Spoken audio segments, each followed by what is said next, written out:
Mhm.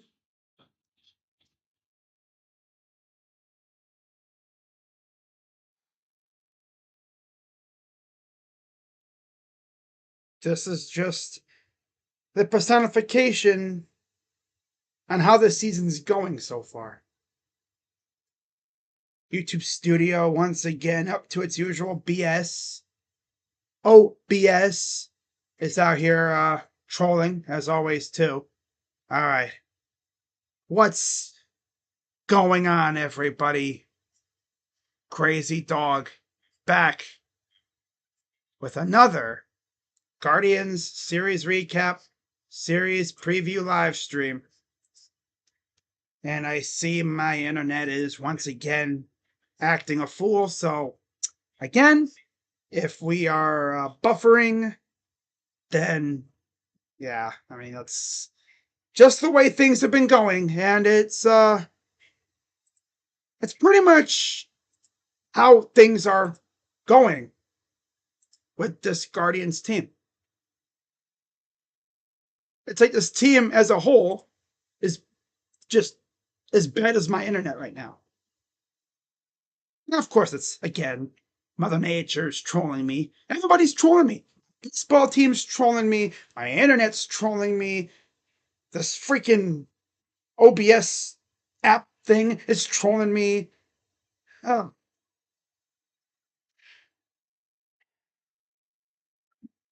you know, I wish I could come on here and just spew positivity about the Guardians, right?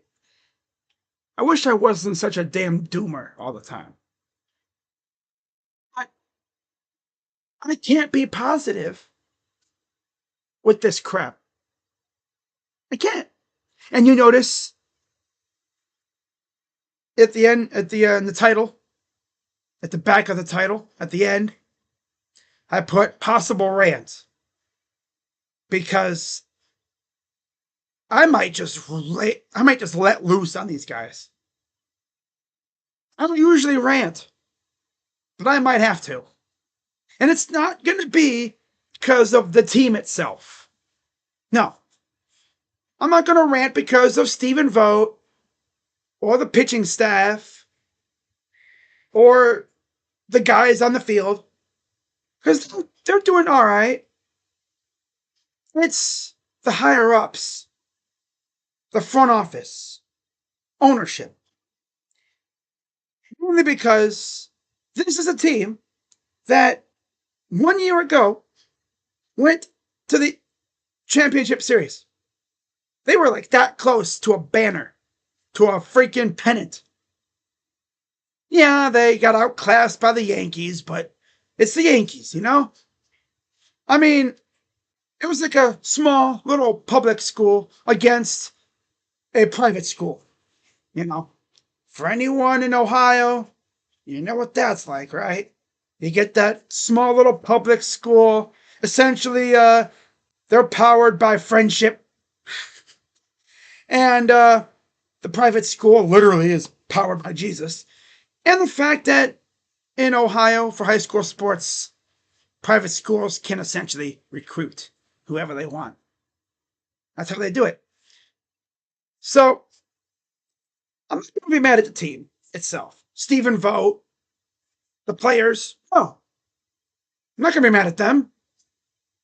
It's the fact that ownership and the front office saw this team go to the ALCS and they decided to do practically nothing.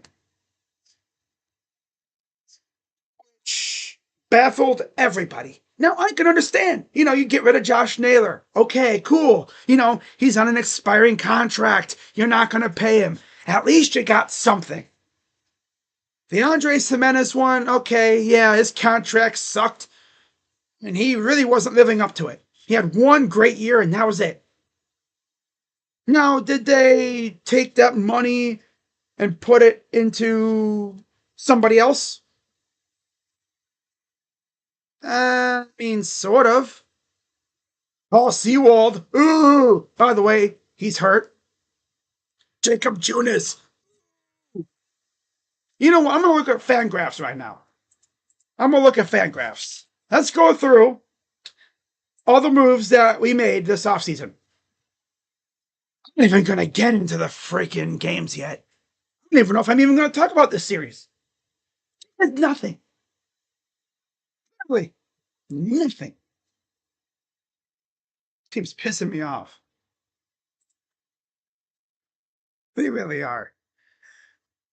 Like, I'd almost feel like emailing Dan Gilbert and be like, sorry to bother you, Mr. Gilbert, but would you be willing to maybe not necessarily be the majority owner, but just for our fans' sanity's sake? Oh, I bumped my table. My camera froze. Just like the Guardians. Haha. You know, for my sanity and other Guardians fans' sanity's sake, would you be willing to like be a part of Guardians ownership so, you know, we could at least spend some money? Because I know your pockets are pretty damn deep, and you know, having the ability to be an owner of a team in a league with no salary cap would be like a kid in a candy store to you. But he'd probably be like, no, I like owning the Cavs. You know, the problem is Antonetti and Chernoff aren't really the issue either.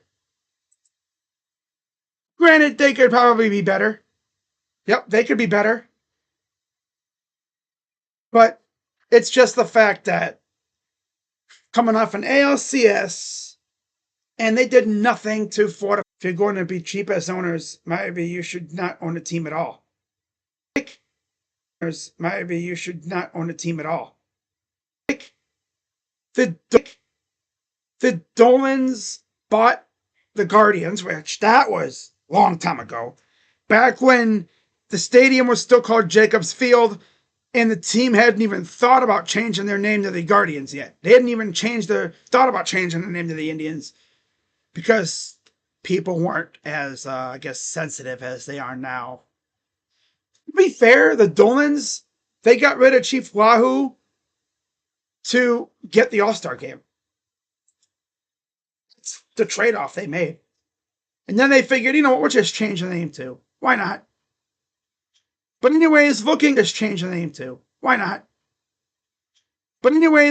at what the Guardians did this offseason,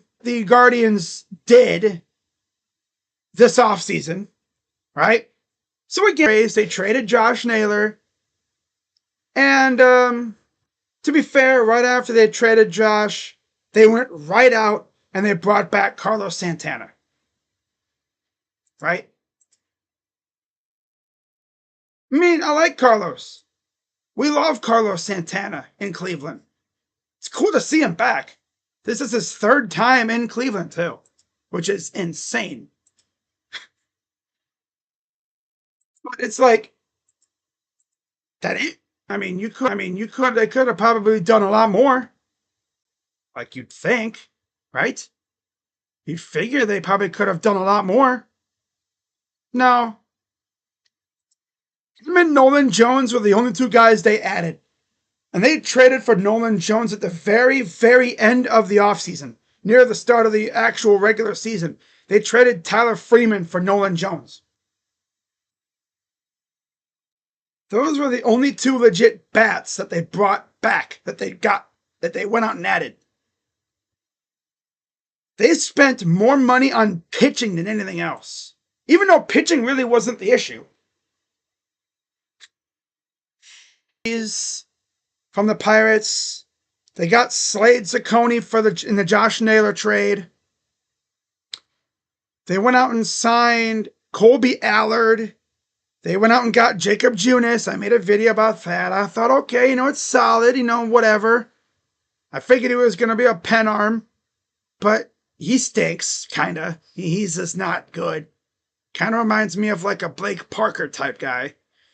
Then they went out right at the beginning of the season and they purchased Matt Festa from the Rangers. Ooh. Then, of course, they went out and signed Paul Sewald, who's been out since April. A great signing that was. Oh, yeah.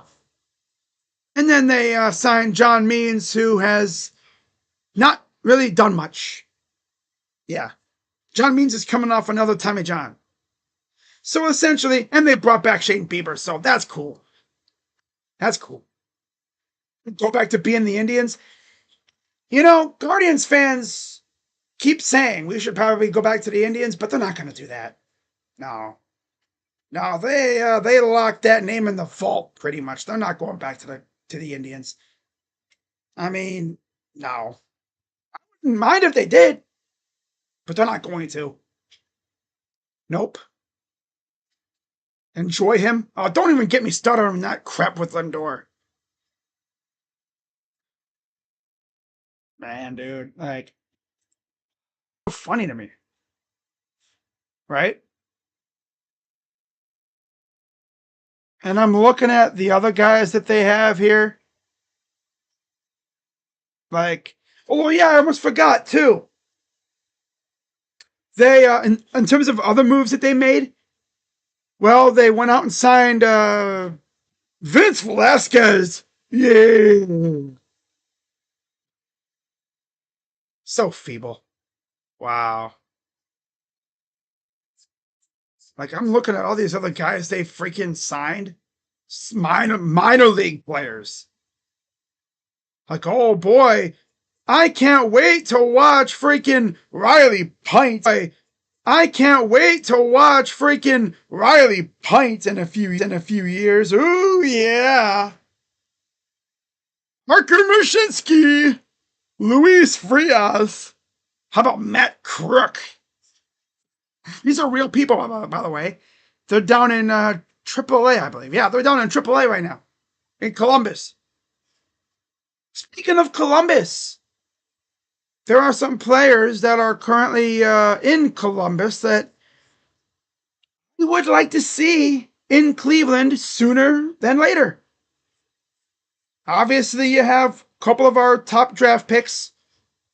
Chase DeLauder, right? First round draft pick in 2022. He's been battling injuries. I think he's actually got a Rule 5 status coming up, so they better make him we're probably gonna see him by freaking September at the absolute latest. And I swear to God, if he's not up by, I'll say, end of July, I'm gonna start questioning these guys' motives. Are they trying to be serious or no? Like, seriously.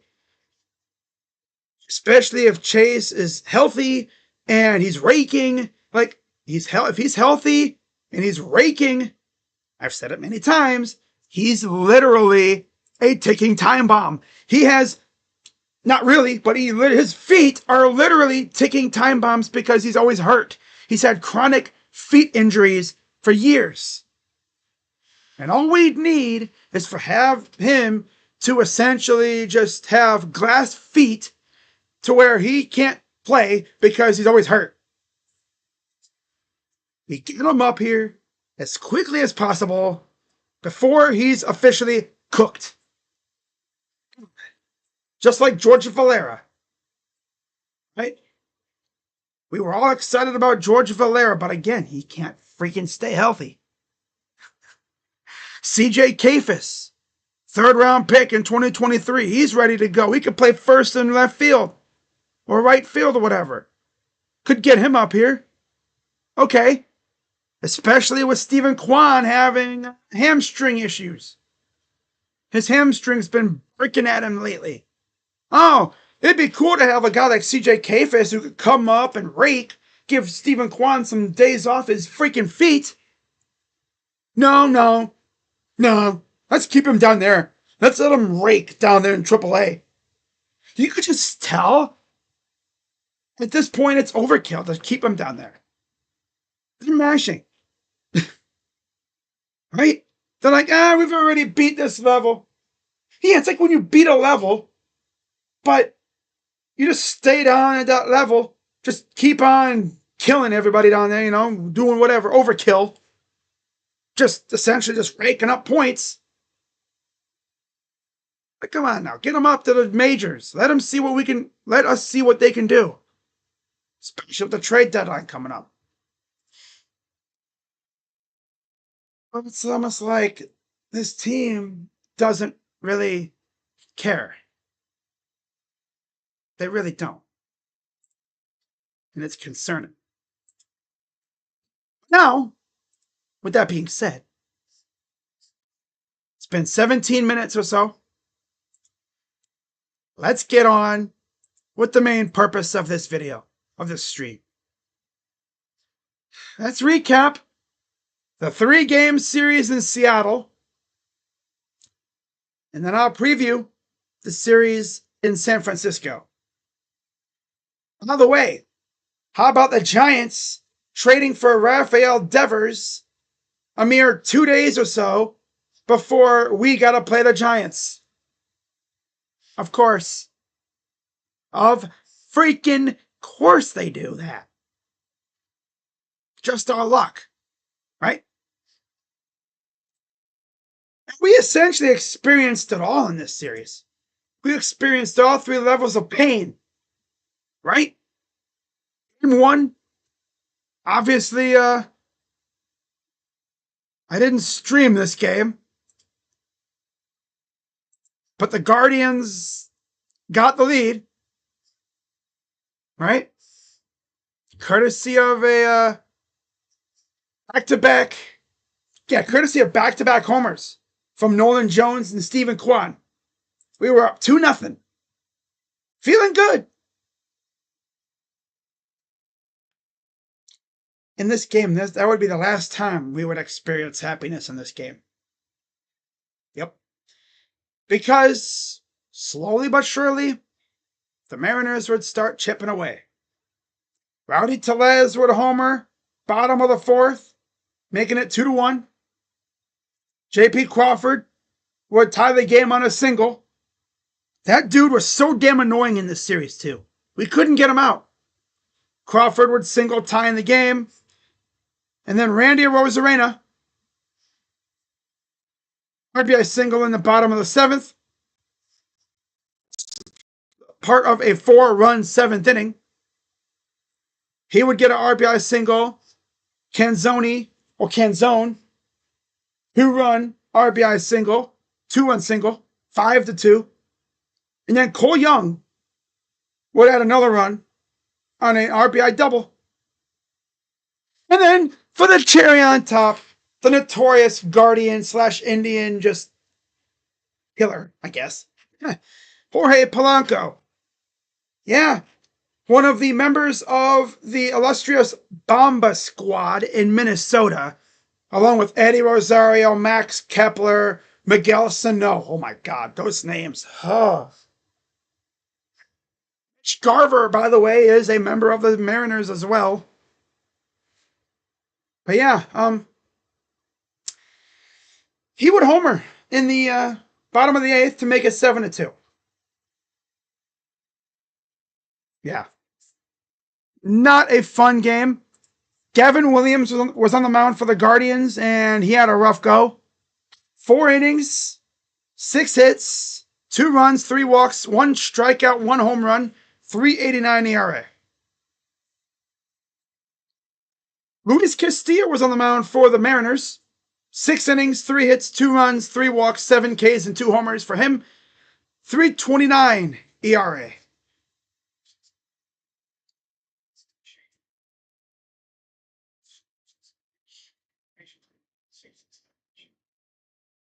So yeah, we lose. Carlos Vargas got the win. He's 2-5 with a 3.51 ERA. 4-2 with a 4.18 ERA. And I feel bad for Timmy.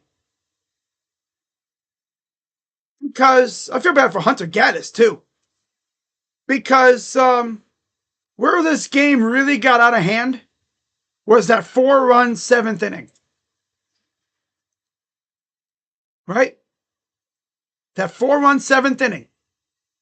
They walk Cal Raleigh, which I get, Cal Raleigh's a tough cookie. He's a really tough nut to crack.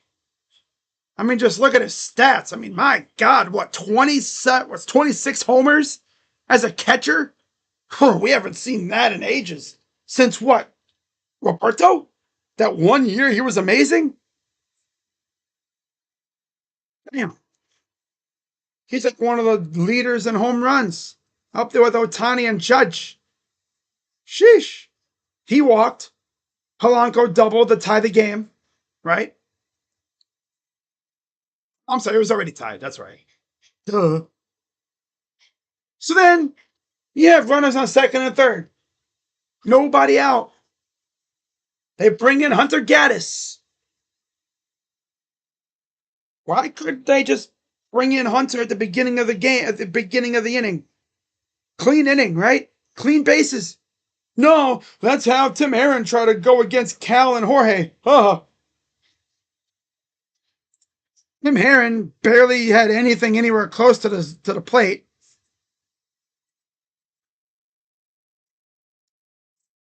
Then Randy Arozarena comes up and 2 pitches gives them the lead, 3-2. And then he steals second. They get Tellez to ground out. Dominic Canzone comes up, gives them a 5-2 lead. Then they say, okay, Gaddis, you're a bum. Get out of here. Let's bring in Colby Allard. Gives up a single to Ben Williamson. And then Cole Young, RBI double. And the Guardians do nothing as usual. Bottom 8, of course, you already know Jorge Polanco homered off of Colby. Colby tried to sneak a cutter inside and he crushed it. Yeah. That's sick. So that was game 1 of the series. Of course, I streamed game 2. We all saw it together. Guardians, this time with Tanner Bibee on the mound, who I will say, he struggled at the beginning, but he reeled himself in later on, as the game went on. He locked in. He was solid. Held them to 2 runs against a very tough George Kirby. And the Guardians were actually looking like they had this game. Right? Of course, the Guardians down 2 in the first inning. Cal Raleigh RBI double. And then a Jorge Polanco sac fly. Guardians respond in the top of the 4th. Nolan Jones RBI double. And then, of course, top of the 5th, right after, I was like, give me a home run pitch. I want a home run pitch. Give me what I want.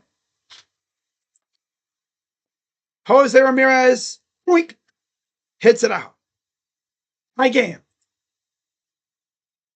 And then top 6, we take the lead on a wild pitch. And of course, that's all they get. So now it's like, okay, we're good. We all right. Just let the bullpen do its job. And ironically enough, for the most part, they did do their job. Tanner Bibee, once again, freaking Stephen Vogt doing the whole leave him in too long and pray to God that he doesn't blow up. And luckily for Stephen, it didn't bite him in the butt this time. Yeah. Because it almost did. It almost did. Gave up a single to Crawford. Got a ground out. They hit Raleigh. But then they picked off J.P. Crawford. I don't know what he was doing there. Even now, it's like, what was this dude doing? He was like you hit the wrong button, right? And they caught him napping at second, so they pick him off. They walk Polanco. It's like, dude, at this point, I'm like, Steven,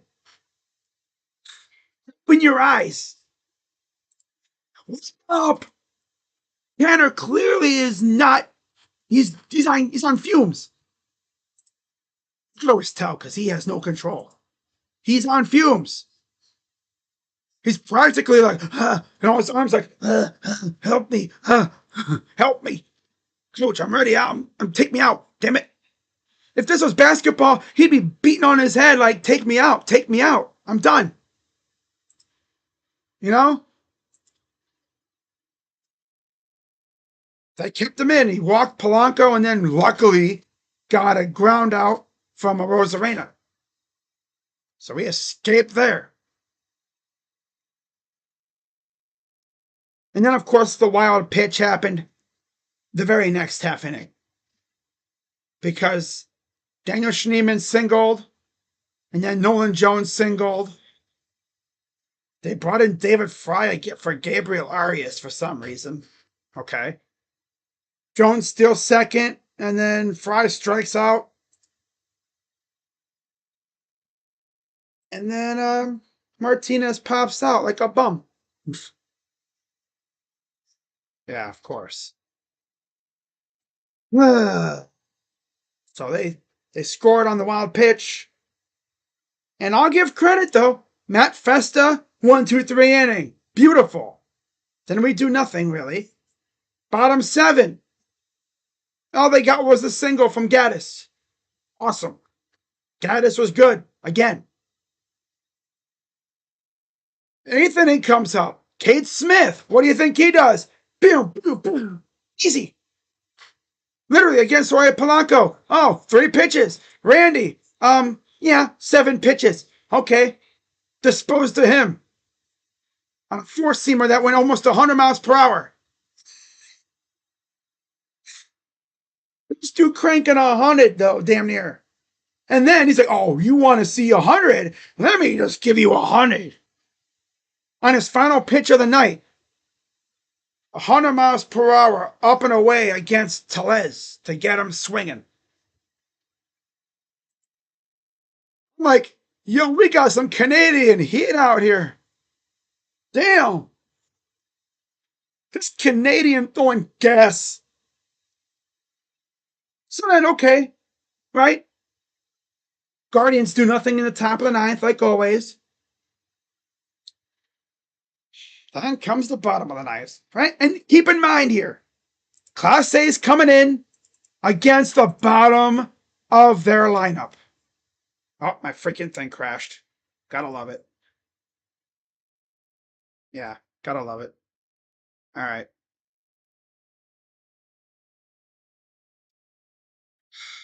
Of course. Come on, you stupid freaking app. Come on, damn.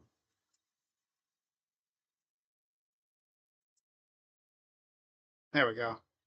Oh, come on. Okay. All right. We still here, guys? I'm going to have to go to the auxiliary camera to finish this up. Really don't want to have to fight with this stupid thing, so. I mean, it's a personification of how the series went. Everything's trying to troll. So I'm going to turn that off. I'm going to hook up this auxiliary real quick. All right, I'm not going to go with the light or anything. No, really, no need to. No need to go with the light for this one. So I think I'll be fine on when it comes to using everything. Because I'm not going to be live much longer on this one. I'm not. I thought my thing, because my damn app freaking froze on me again. Well, the timer's still going, so that's good. And I see my volume meter still going, so I think we're good. But again, I'm just going to have to use the auxiliary camera in YouTube Studio. It says no data, which means it's probably going to be lagging like crazy here. Classic. So Class A comes in against the bottom of the Mariners lineup. And in my head, I'm thinking, Get these guys out, because I do not want to worry about J.P. Crawford. Sure enough, he decides to be ass at the worst time. Yep. Gives up a single to Dominic Canzone. They walk. He walks Miles Mastrobuoni or Mastrobroni. Sounds like some funky Italian dish. Hey man, can I have some of that cheddar Mastrobroni? Oh my gosh. And then Cole Young out on a sack bunt. They walk J.P. Crawford. They load the bases. And then, of course, in the most anticlimactic thing ever, a wild pitch scores a tying run. They get Julio with the strikeout. And then they walk Cal Raleigh. And then Polanco walks it off. So, yeah, back-to-back games. He had essentially a back-breaking hit against the Guardians. Of course, he's still got that inner Minnesota twin in him, of course. So, in terms of how the pitchers did, Tanner Bybee was good after the first inning.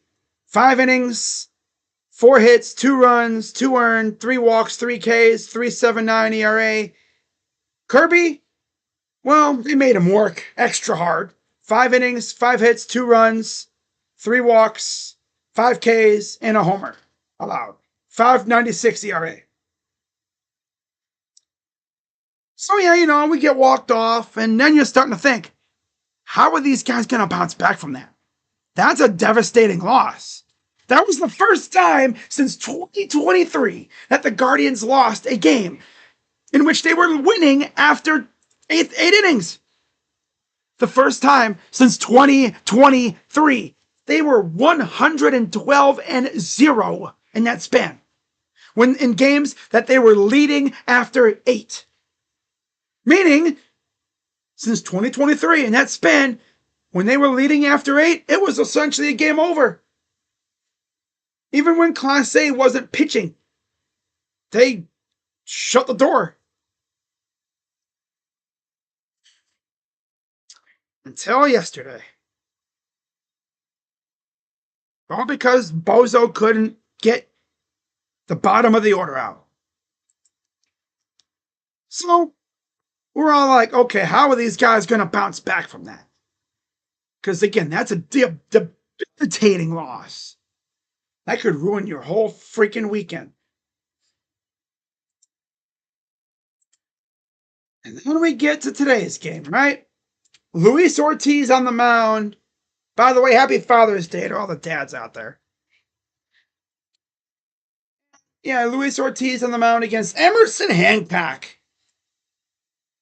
And if I didn't know, I would have thought Emerson Hancock was Roger freaking Clemens. The way we freaking looked out there. I mean, damn. He looked like Felix Hernandez in his prime.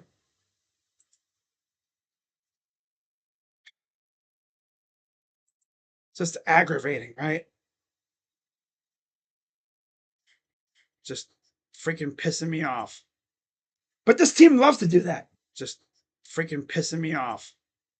But this team loves to do that. They love to piss me off. Yep. They love it. They love to piss me off. Yep. They love it. They enjoy it. I've said it many times already. This front office does not care. All they care about is raking in their money, and that's it. Right? They'll preach that they're a loyal or an ownership group and they're not moving the team. They're doing these nice little renovations to the stadium and everything, making it all nice. But the problem is, they're spending money on the stadium, but the team is meh.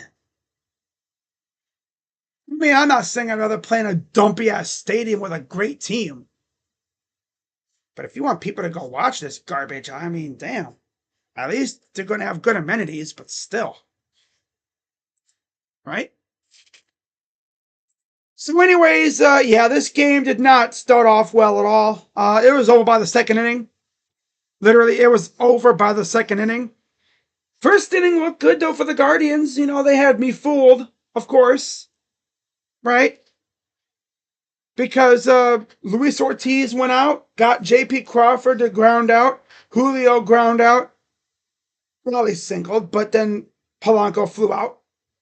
What was it, 11 pitches? It's like, wow. I think Luis is locked in. He was indeed not locked in. Not by any means. Because the very next inning, oh, damn. He walked to Rosarena, gave up a double to Rowdy Tellez. He got Garver to strike out. He walked Canzoni. Okay, so there's bases loaded. Mastro Brony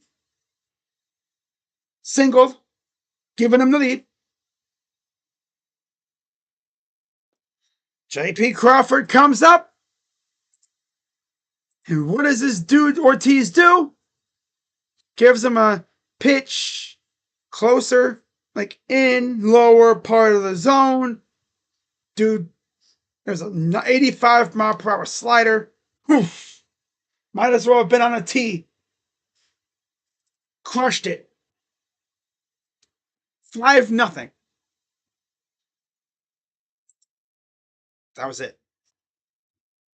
They had 5 hits all game.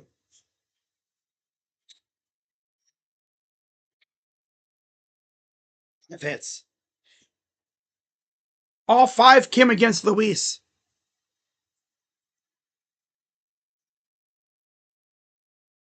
Wow. Wow. This is the same guy that somehow, some way, went into the Bronx, into the playpen, into that little rinky-dink little league ballpark, and he shut down the Yankees. But then he goes to a park that is notoriously pitcher-friendly, crush a ball to get it out there. He looks like ass. Okay, there's your logic. Goes to the playhouse, shoves, shuts down the freaking Yankees. Then he does this against the Mariners. And then, just because then they would add another run in the 5th inning just for a little extra, as Mitch Garver would get his on an RBI single. He had to get his, right? Of course he had to. And unfortunately, I couldn't even do we'll even here with something, because Jose Ramirez had his 39-game on-base streak end today. Of course. Didn't even have that. We literally got nothing. 4 hits. Got shut out by Emerson Hancock. He went 7 innings, 2 hits, 1 walk, 4 Ks, 4.48 ERA. Ortiz, 6 innings, 5 hits, 6 runs, 5 walks, 5 Ks, 1 home. This whole alternating masterclass and disaster class thing that he's doing, it kind of needs to stop. And no. God.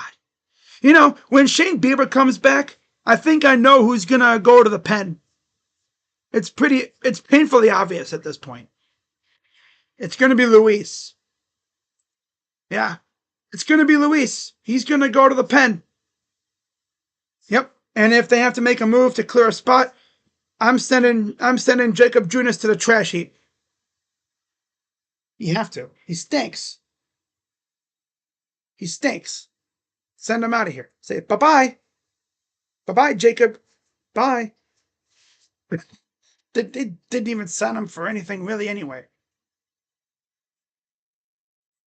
So, get swept again. And we sit here and remember how good things were when we took 3 or 4 from Detroit. That we were up here, right? We were feeling great. Now we're down there. These players have no heart. Well, I mean, they're only doing as good as they can get. I mean, they're trying. In vain, but they're trying. The front office just doesn't care. Because if they did, they would try to bring up some of these good players in AAA. You see other teams doing it. Look at the Red Sox. Even before they traded Rafi Devers, they brought up Roman Anthony because of, I think, injury, though. They brought up Marcelo Meyer. Again, because of injury, but yeah. They brought up Roman Anthony. They brought up Marcelo because of Bregman's injury. It is what it is, though. I don't really care. It is what it is. So now we get on to our next series starting on Tuesday against my guy Rocha's San Francisco Giants, who faced the Dodgers. And I don't think they did that well. I know they got smoked last night. I think they split the first 2 and then they lost tonight. Yeah. So the only matchup that we know for sure is Tuesday, the opening matchup of this, the opening game of the series. It'll be Slade Ciccone against Robbie Ray. Oh, the lefty. Lovely. Ciccone, 1-3, 4.26 ERA. About the Guardians changing their name back. They're never changing their name back. Thank God for the Buckeyes. Wow. All right, just wait. Take forever. But Logan Allen has 2.89 ERA, 14 Ks, and 2 appearances. Had 9 Ks last year. 9 Ks last year in 4 1/3 innings, 3 hits, 2 runs. But overall, not too bad. That's interesting. Now, Gavin has only faced 2 players on the current iteration of the Giants. Willie Adames gave up a home run and 3 RBIs, I believe, when previously, 2 at-bats. And then Yaz, of course, homer and an RBI in 3 at-bats. He's 2 for 3. Gavin's 5-3, 3.89 ERA, 72 Ks. Now, looking at Logan Allen and Gavin Williams' past few starts, Gavin, we already saw what he did. No need to go over it again.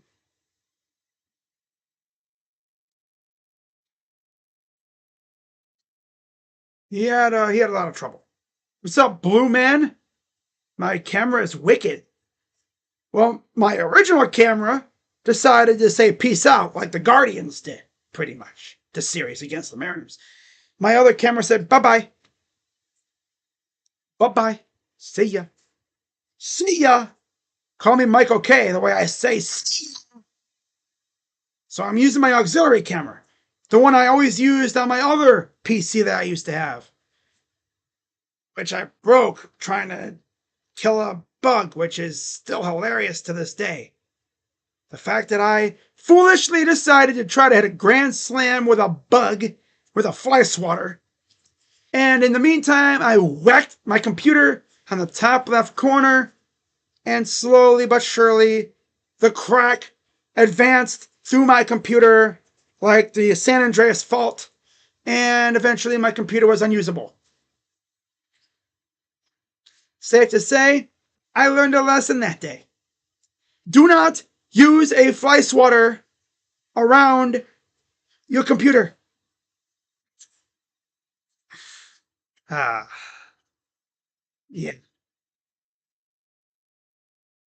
Yeah.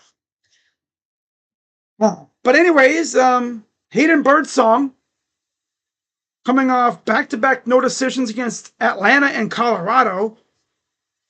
6 innings, 6 hits, 3 runs, 2 walks, 6 Ks against Colorado. 4 in the third innings of 2 hit, 2 run, 5 walk, 5K ball against Atlanta. And then, of course, I don't know why it won't let me look up Logan Webb, but okay. Gotta go back, I guess. Classic. I could just do this. Hold up. Check this out. But yeah, Logan Allen, 1-0. He actually beat Cincy. Because run support. It's crazy what good things happen when you get run support. And this dude got 11 runs. Yeah, it's crazy, right? 6 innings, 4 hits, 2 runs, 1 walk, 6 Ks for Logan. One of his better outings of the year. Like, it's crazy, right? It's crazy what happens when you get run support. Yeah. I mean, he's not even bad this year. He just has to stop freaking walking so many dudes and freaking giving up so many damn runs. He'll be good, right? So, again, we go to the Giants part here. Want to hit that. And we go. Oh, yeah, Webb. Yeah. I already went to Birdsong. Let's go to Webb. Their ace. Yeah. So Logan Webb coming in here with, he got a win against the Dodgers on the 13th. 7 innings of 2 hit, 2 run, 3 walk, 4K ball. That was coming off what you'd say a masterclass game against Atlanta, where he went 6 innings of 6 hit, 2 run, no walk, 10K ball against Atlanta, and he didn't even get a win for it. He's 6-5, 2.58 ERA,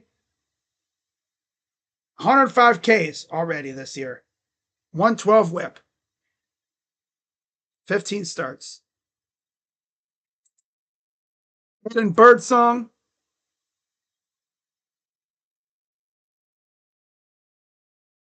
see how he's done. He's 3-1, 2.79 ERA, 16 games but 5 starts, 51 Ks, 128 WHIP. I think he started starting when they took Jordan Hicks out of the rotation. Yeah. Whoa. Hey, yo. Hey, yo. Ah, that's funny. But yeah, hopefully the Guardians can at least take 1 in this series. It'd be cool if they could take 2, but that's asking a lot from this team. So that's really all I got. Not much else to really go over. I went on my little, I guess, pseudo rant, I guess, if you would call it that. I'm not even going to talk about what Gavin did because we all saw it together. I talked about it already. He's coming off a not so great performance. Pitch count was definitely his enemy. The Mariners worked him hard.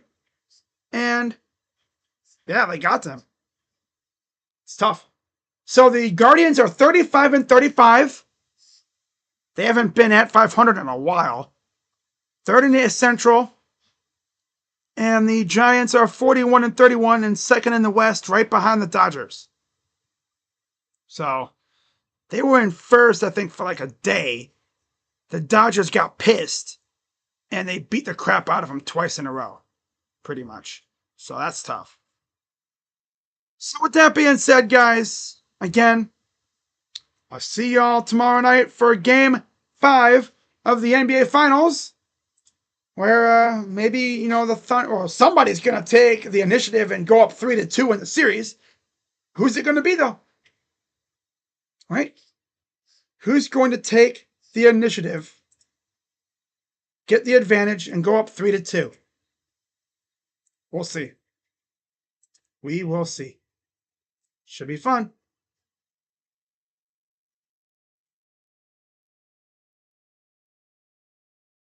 Wow. Coastal Carolina beat Oregon State and is 1 win away from the Men's College World Series final. Ooh wee. But how about this too, right? Who do the Dodgers got to play next? Let me take a look. I don't know why I didn't look at this before. Oh, they play the Padres. That's right. So the Padres will be the team that Shohei faces on the mound. First time in over a year. Wow. That's crazy, though. Yep, Shohei is back on the mound this time. No, tomorrow. Yeah. He'll return. Oh, no, he'll return sometime this week. Wow. According to Carl Ravitch. So that'll be fun to watch. So that's all I got, guys. And yeah. As always, be sure to hit the like button, subscribe, and hit the bell. I'll see you all tomorrow for Game 5 of the NBA Finals. Who takes that big 3-0 lead in the series? That'll be fun. The internet's not spazzing. That's good to see. So, but yeah, guys, with that being said, I'm Crazy Dog. Let's go, Guardians.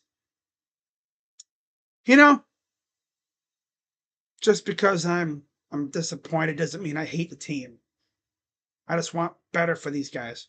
So, yeah, with that being said, have a good rest of your night. See you guys tomorrow for Game 5. And then I'll probably do one of the Giants games. Maybe 2. Again, we'll see.